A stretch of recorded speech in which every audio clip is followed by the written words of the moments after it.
Everyone, how's it going? I'm back. I'm no longer sick. Well, I should say I'm still kind of recovering from being sick. I'm still a bit stuffy. You know how it is this time of year sometimes. And so I'm still recovering, but I'm definitely well enough to create a video again. So that's great. Last week, about this time, I just was not feeling well at all. So thanks for thinking about me or asking me. I know a few of you asked me how I've been doing, so I'm doing well, and I'm really recovering pretty well. So I hope you're not getting sick yourself. This week, I wanted to come and talk about a very important subject: video. Video is one of the most important mediums, one of the most important channels we can use to create good, relevant content for our audiences today. But a lot of us, if you're like me, you've been hesitant to get into the video area.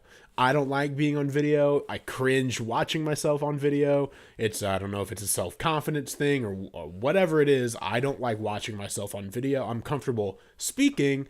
I just don't like seeing myself on video. Even now, as I'm talking and I can see the image on the screen of me moving my hands and talking it in my periphery, it's weird. I don't like it.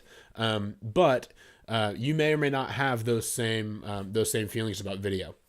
But as I've talked to some of you, and as I've talked to a lot of other people who I've coached in social media and creating online content, I have heard any number of reasons why they're not getting into video. So here are 3 ways I think we misunderstand video that ultimately keep us from creating video content. So number 1, we think it has to be professional.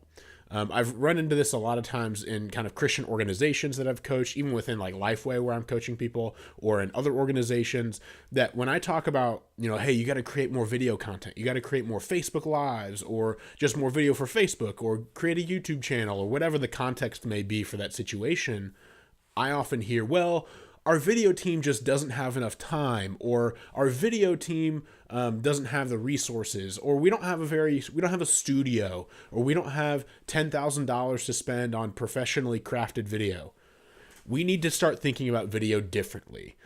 Online video created for blogs or social media channels does not need to be a long, drawn-out affair where we have this sort of production with fancy lights and multi-$1,000 cameras. It certainly can be that, but the quality of video that we can get from simply our iPhones today, or I'm using a $60 webcam I bought from Amazon because it's a bit better than the webcam that comes with my laptop, and it's a $60 camera, and it films 1080p video. It says it right on the camera. It doesn't really have to take that much. I have no, I'm filming here. I'm sitting in my home office. I have no fancy lights. I have a typical standing lamp right over there. I've got a window that just has some blinds over it over there. Some professional videographers may look at this and think the lighting isn't good, but the people who want to listen or watch your video about ways they can better disciple their children or better understand the Bible or whatever kind of content you're creating, they're not going to be critiquing the lighting in your video. They just want to see your face. Now, it is important to have good audio, so make sure you have good audio equipment and that you aren't just using like a laptop microphone or whatever.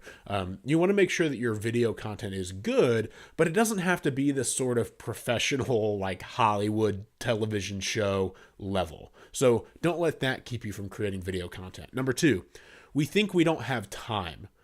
Now, I understand many of you are very busy. I'm very busy, yet somehow I figure out how to create a 5-minute video once a week for you guys, except when I'm sick.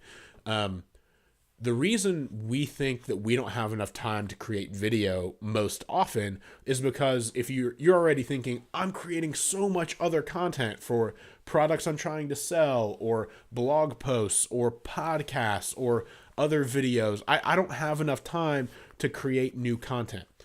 I think this is a misunderstanding, and it keeps us from doing more video because we don't realize how much content we already have at our fingertips. So unless you're just getting started in the blog space, which some of you may be, and that's a valid criticism of videos, you don't have the content.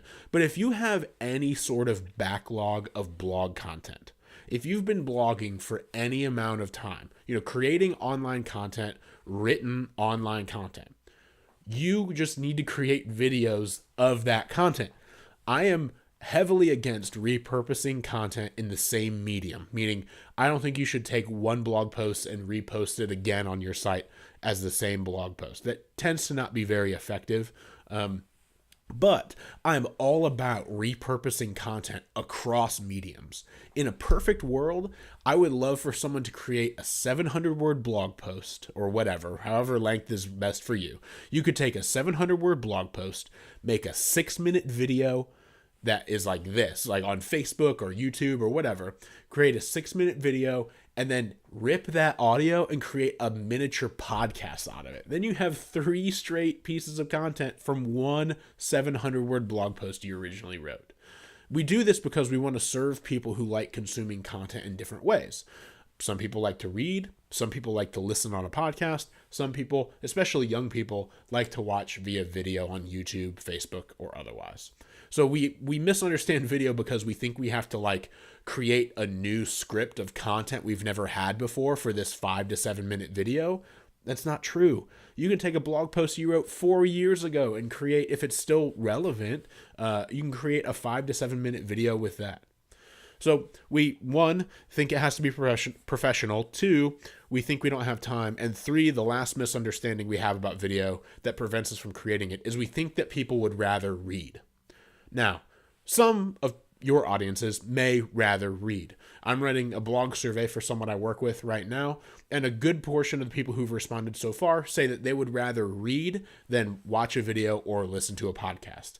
That's really going to vary audience to audience, especially if you have a younger audience. Or you're trying to reach a younger audience that you don't have yet.